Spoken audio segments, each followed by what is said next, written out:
Mae'n anodd gwybod beth sy'n dod i mewn trwy drws. Mae myfyrwyr cysylltu efo ni trwy gyrru e-bost i ni, maen nhw'n gallu cysylltu efo ni trwy hynna. A wedyn maen nhw'n cael cynnig appointment efo ni gyntaf sydd yn asesiad. Maen nhw'n dod i mewn i gael asesiad efo ni. Mae'r gwasanaeth Cwnsela a lles ar gael trwy'r flwyddyn. So wrth gwrs, da ni yma pan mae myfyrwyr yn ystod y tymor, ond mae o gael dros y haf felly. Ers y cyfnod clo, da ni'n gallu cynnig hwn ar y lein wan, da ni'n gallu cynnig hwn ar Teams neu Zoom, neu wyneb yn wyneb wan hefyd. So mae'r myfyrwyr yn dod i weld fi a fyddai'n gofyn cwestiynau amdan sut maen nhw'n teimlo o ddydd i ddydd, sut mae'n mwyd nhw, be maen nhw'n poeni am o ddydd i ddydd. Fel arfer dwi'n gofyn ambell i gwestiwn agorad, trio denu gwybodaeth, a wedyn ar diwedd y sesiydd da ni'n gofyn be ydych chi eisiau gen y gwasanaeth ni. A wedyn ydyn ni cynnig gyfres o sesiynau wedyn i myfyrwyr. Mae'n gallu fod yn un sesiwn o'ch, a mae un sesiwn yn ddigon, ond os da ni'n teimlo bod wrth ni gynnig mwy o gwybodaeth neu cyngor a Cwnsela, fedrwn ni gynnig 4, 5, 6 o sesiynau i bobl. Nath o gymryd chydig bach o flynyddoedd, dwi'n meddwl i fi dderbyn bod fi angen cymorth gen rhywun. A wedyn gen i Cwnsela, a nes i, nath o newid byd fi bod fi'n gallu siarad wrth rhywun a deud yn union sut o'n i'n teimlo am amgylchiadau, o'n i wedi bod drwyddo fo, y pethau o'n i'n deimlo. Yn y meddwl bach fi'n hun, o'n i'n meddwl bod fi'n mynd wirion bost.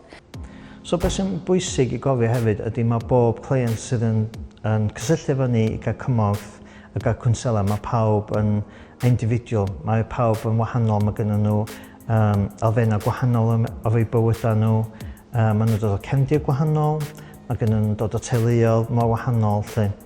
A beth sy'n bwysig ydy, mae'n un o'r egwyddorion mwyaf mewn Cwnsela ydy trin pawb yn gyfartal. A pob bynnag sy'n dod i mewn, da ni'n trio peth pwysicaf ydy fod yn non-judgmental amdano peth, da ni ddim yn barnu neb. Mae rhai bobl yn poeni, maen nhw'n dod ato fi a maen nhw'n teimlo, edrych i ddeud hynna, dwi'n poeni agor allan o pethau. A dwi hyd yn trio deithio nhw, peidiwch a teimlo bod chi'n gallu agor allan o pethau fel yna. Ond mae'n broses anodd. Enwedig os mae o tro gyntaf mae wedi trafod, mae wedi bod yn cadw y pethau mae gyd i mewn, weithiau am blynyddoedd cyn yn ddod i Brifysgol, neu mae o'n rhywbeth sy'n codi cwilydd mewn person. Wrach hwn di'r tro gyntaf iddyn nhw actually agor allan a dweud, dwi'n dioddef fy hyn, dwi'n roed i siarad efo mam, dad, neu teulu, neu ffrindiau. So dwi'n gobeithio bod fi'n creu awyrgylch chi bod nhw'n teimlo bod nhw'n gallu trystio fi ac agor allan. O'n i wedi cael Cwnsela wedyn yn ysgol, a rhywbeth yn bersonol ni'n ffeindio'n really helpful oedd o'n i efo'r opsiwn neu Cwnsela fi trwy'r Saesneg neu'r Gymraeg, a dewis jyst i wneud e trwy'r Gymraeg. Dwi'n gwybod pam, ond oedd e jyst yn teimlo'n mwy gyfforddus i fi, a mae hwnna'n rhywbeth really bwysig oedd cael yr opsiwn hwnna, oherwydd falle mae'n swnio'n silly i rai pobl, ond os o'n i'n cael Cwnsela trwy'r Saesneg, fyswn i heb sôn am popeth, fyswn i heb di siarad am popeth. Os o'n i'n siarad i rhywun y Saesneg, mae jyst yn rhywbeth am y iaith Gymraeg, ni'n teimlo'n gyfforddus, ni'n teimlo fath yn gynnes yn siarad trwy'r iaith Gymraeg na Saesneg.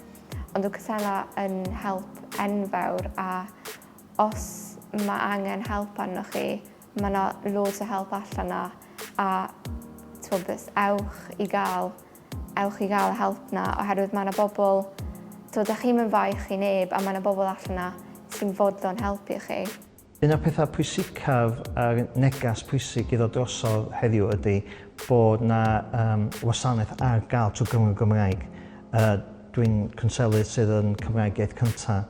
A dwi'n meddwl bod hynna'n rili pwysig. Dwi'n meddwl weithiau, fel y Cymru weithiau, a enwedig os ti wedi gadael adra am y tro gyntaf, ti'n dod i wrach pentre newydd, dod i Brifysgol, mae'n gallu fod yn rhywbeth eitha mawr. A dwi'n meddwl weithiau mae'n hawsach i rai bobl trafod eu emosiynau trwy Gymru Gymraeg, bod nhw'n gallu teimlo, bod nhw'n gallu siarad. dwi wedi gael ambell i myfyrwyr y tro gyntaf iddyn nhw siarad efo rhywun yn gyfrinachol. A dwi'n meddwl weithiau mae'n bwysig bod ni yn gallu cynnig gwasanaeth trwy Gymru Gymraeg. Ie, mae cwnselydd, mae wedi bod yn help enfawr oherwydd os mae yna stres, os da chi'n tu ôl y gwaith, maen nhw yno, ac os da chi'n mynd trefnu cyfarfod, maen nhw yna hefyd. Ac eto, os da chi'n moyn rhywbeth sy'n mor dda hefyd diwrnodau yma yw mae modd cael sesiynau yma trwy'r Gymraeg, ac dwi'n teimlo lot mwy cyfforddus yn siarad trwy'r Gymraeg. Dim reswm pendant pam, ond ie, os mae yna adnoddau fel myf.cymru nawr am meddwl.org, stuff fel ni, mae yna adnoddau Cymraeg allan yna. Be sy'n diddorol efo Cwnsela, da ni'n actually rhoi cyngor, da ni'n, cos diolch yn rhan o'r broses, da ni'n trio gael y person i ddod â atebion nhw hunan. So da ni'n rili rhoi advice neu cyngor lle, da ni'n gael nhw i dod â atebion hunan. Ond da ni'n gallu rhoi gwybodaeth, wrth gwrs, da ni'n rhoi nhw gwybodaeth o wefan, myf iddyn nhw lle. Os maen nhw eisiau gwybodaeth penodol lle.